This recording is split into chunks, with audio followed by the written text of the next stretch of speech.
международен влак Панония експрес от София през Белград за Виена. Заминахме цялото семейство. Пътувахме в спален вагон. Аз бях на 9 години, а брат ми на 12. На Виенската гара в полусън се прихвърлихме на влак за Прага. Беше в края на август 1968 година.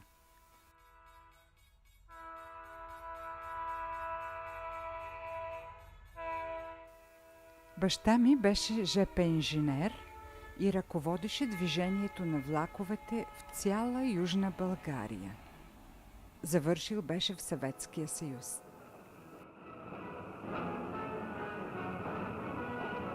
През август 1968 бе изпратен на отговорна работа в Прага.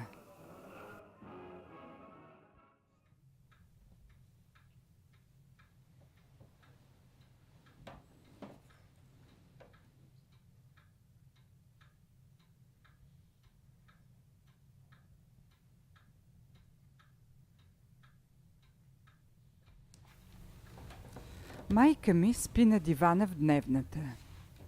Тя упорито отказва да ползва други стаи в апартамента й в Пловдив. Дневната й нейна спалня. Тя спи на дясното крило, на твърдия тесен диван от страната на чекмеджето, което отваря и затваря с големи усилия. В това чекмедже преди 40 години бяха скрити 2 пушки. От тук брат ми извади едната и минути по-късно оттекна гърмеж в стаята му. През онази нощ срещу Нова година аз спях тук, на този диван, върху това чекмедже.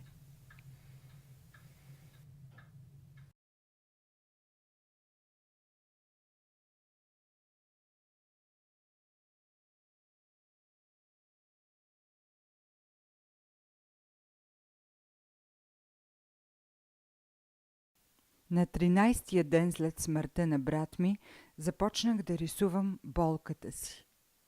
Опитвах се да уловя в образ случилото се.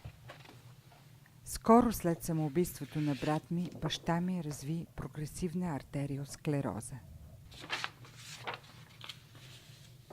Майка ми мълчеше упорито по случая.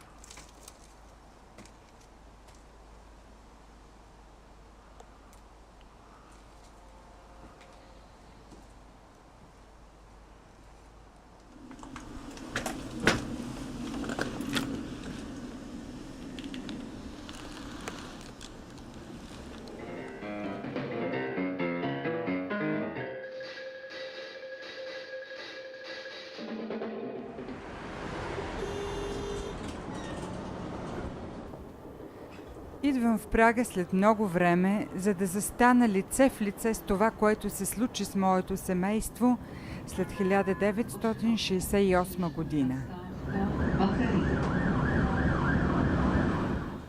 Баща ми и брат ми споделяха различни политически възгледи. Техният конфликт, личен или политически, беше. И къде бях аз на този кръстопът?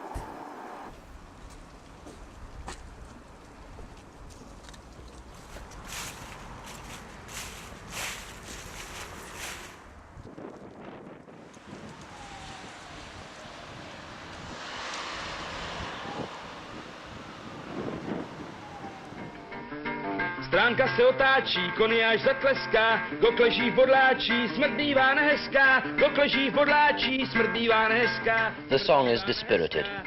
Man's role in history, he says, is practically nothing except his willingness to die or be killed before he has time to recant. The pen is nothing. The muses have died.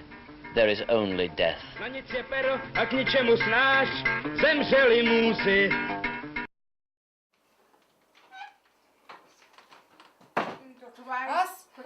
Не чистя толкова заради хигиената, честно казано. То си хубаво. И за хигиената, и за